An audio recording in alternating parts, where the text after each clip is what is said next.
L'amministrazione comunale di Raffadali presenta in conferenza l'avvio della raccolta differenziata. L'intervista al sindaco Silvio Cuffaro al microfono di Irene Milisenda.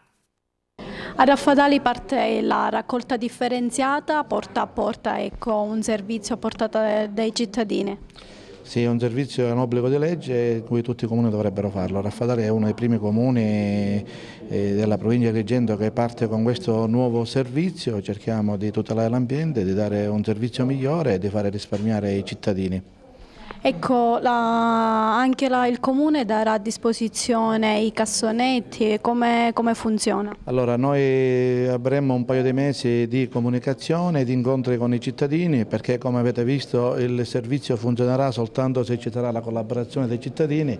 Infatti lo slogan di questa campagna sarà "La differenziata comincia da te". Quindi penso che con i cittadini che collaboreranno sicuramente affinché il servizio possa raggiungere livelli ottimali, noi pensiamo di dare un servizio ai cittadini cercando di diminuire quello che è il costo della bolletta.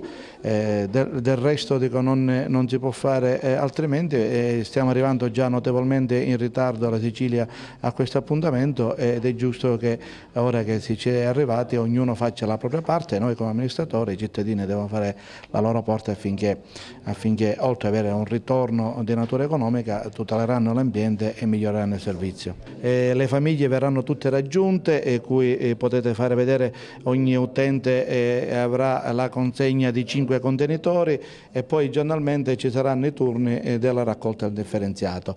Pensiamo nell'arco di un paio di mesi di raggiungere tutte le famiglie e di spiegare loro come avverrà la raccolta.